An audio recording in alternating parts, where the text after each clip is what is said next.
This is my favorite. Gertrude reading one of her, she's dressed in her chunky sweater and reading a huge tome.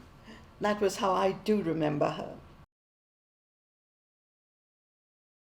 When I was first approaching Gertrude's papers, my initial reaction was slight confusion because there would be material spanning the entire globe in each individual file that she'd organised. And it took maybe a week or two for me to realise what was going on and to realise that everything is together because of how she's thinking. And I think the papers that we have are actually a really fantastic representation, not just of what she was thinking about, but the links she was making. Born on the 5th of November 1913, in her words, on Guy Fawkes' day, blissfully ignorant that my day of birth would one day make me a suspect person. Her father, Herman Modern, fought in World War I. Herman was a successful left-wing lawyer when Vienna went through a period of welfare reforms between 1923 and 26. Gertie benefited from his political discussions and his humor.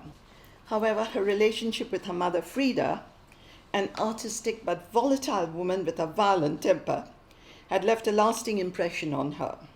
Here you see Gertie after she passed the selection exam and was accepted into the Applied Art College in Vienna. Gertrude and Charles met in an overcrowded dance floor in 1933, and she fell in love with the man from whom I never wished to part. He had a job at Unilever then, and they were married while she completed her art course.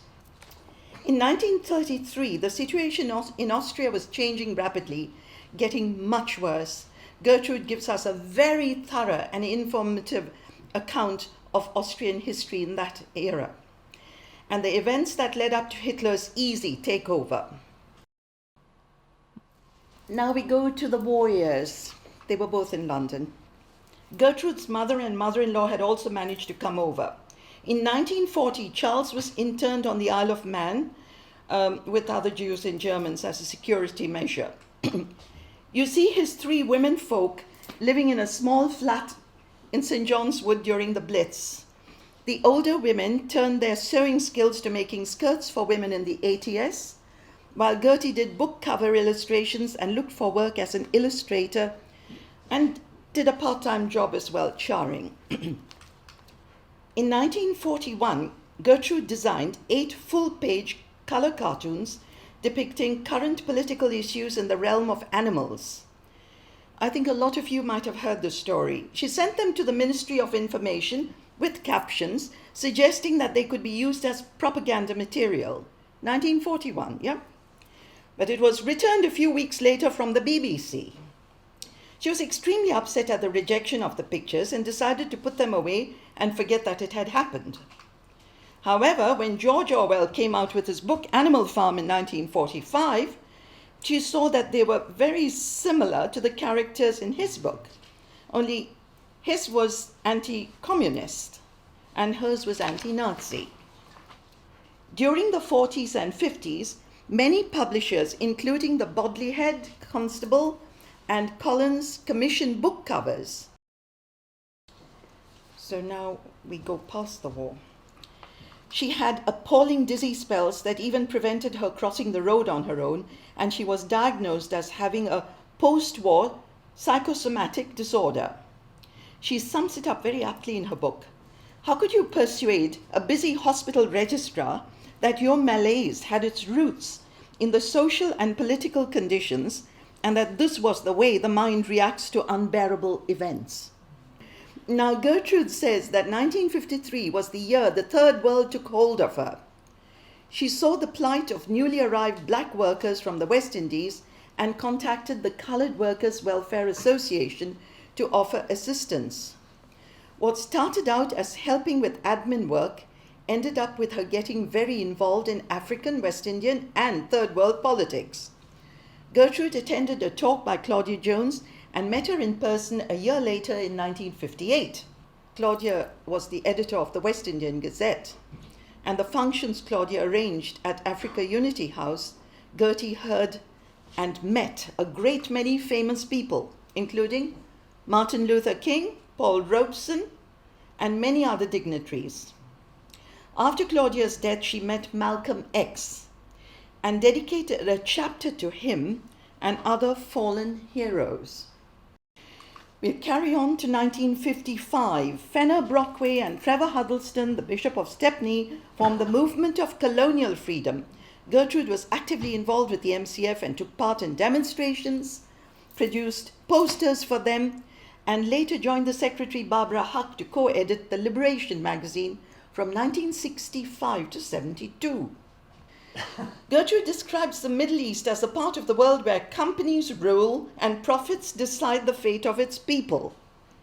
Oil has become the power which controls our world and keeps things moving. In 1958, following the overthrow and assassination of the Iraqi premier Nouri es-Said, the winds of change swept over Africa and the Middle East. Gertrude met the MPs John Baird and Tony Benn, who had come out in support of the Arabs. John Baird had launched the Free Algeria Journal to collect money for victims of the 7-year civil war in Algeria. Gertrude was involved in researching, translating, and addressing meetings and collecting money for that journal. In 1963, Gertrude was appointed co-editor of Free South Arabia with the MP Robert Edwards. It was set up to inform the British public about the situation in Aden and Britain's involvement in protecting their oil investments there. In 1974, she held an exhibition, Artists for Democracy, at the Royal College of Art. And in 1975, the Camden Council for International Cooperation appointed Gertrude the exhibition organizer for the UN Decade of Women. She got together a group of women artists and produced an exhibition called The World as We See It at the Swiss Cottage Public Library. She writes, "It was a breakthrough against sexism, abstractionism, and escapism, and proved a huge success. It was shown in 1977 as well." However, in 1979, Gertrude put together another exhibition at the Swiss Cottage Library entitled Child and World. It included photographs showing the condition of children all over the world with political commentaries and statistics. The exhibition was a powerful indictment of capitalism and proved to be very unpopular in certain quarters. She was shocked when the material from this exhibition, having been given to the Museum of Labour History, was taken by someone under false pretenses and disappeared. The exhibition, mounted in 1981 on women's contributions to the liberation of humanity, was a greater success. Gertrude found the research in itself immensely rewarding, surveying 200 years of women's political struggle from Harriet Tubman and her fight against slavery, women in the anti-Nazi resistance movement, to women against war and the arms race. And for my last slide, you'll see Gertrude holding up her book, The Suspect Generation, and giving a talk at Red Lion Square, the Humanist Society. Gertrude sent us a draft copy of an article that she had written entitled Writing My Memoirs. In the last paragraph, she writes about getting her good friend Val to proofread the book. And Val read it and gave her a scrap of paper saying these are the important mistakes, errors to be checked.